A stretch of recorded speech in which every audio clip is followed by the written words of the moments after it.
I'm Edie Lush. I'm here at the Hub Pavilion in Davos and very pleased now to be joined by Lars Thunell. He's the head of the International Finance Corporation. Thanks very much for coming along this morning. Thank you very much. Why don't you tell me, first of all, a little bit about the IFC and why you're here in Davos? Okay, IFC is the private sector arm of the World Bank Group, and what we do is work with the private sector. The rest of the World Bank works with governments, but we work with the private sector. We advise them, we help them with debt, lending to them, and we help them with equity investments and invest risk capital in them.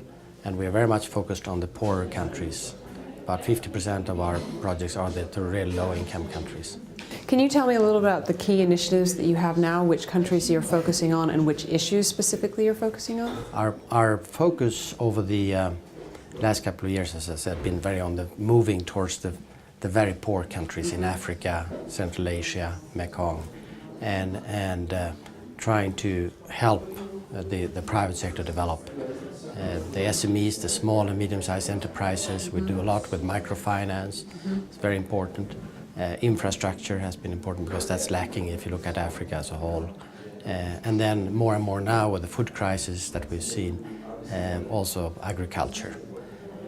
But that's the long-term trend. If you look at what has happened recently with the financial crisis, we have also stepped in and for example, had special programs for recapitalization of banks. We were a major part of the G20 initiative for trade finance, providing that, as that was one of the things that disappeared.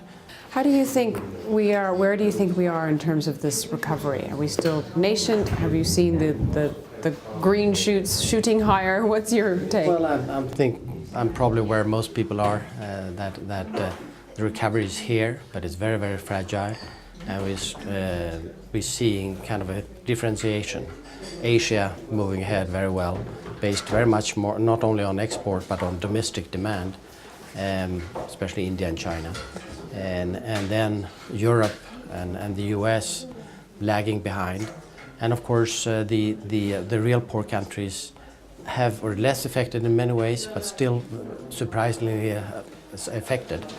At some point people thought that they would not really be affected, but they were, through remittances, through the bank credit systems, through exports, commodities. So those are the countries that we now, I think, need to focus on.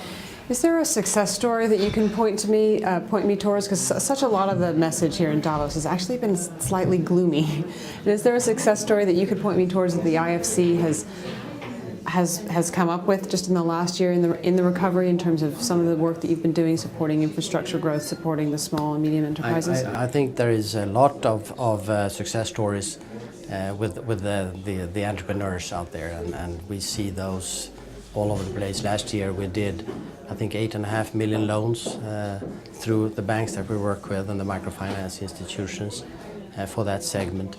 But the other one is I think the trade finance, which we really have built up, and we're supporting this year something like 15 billion worth of trade, and most of this is related to the really poor countries.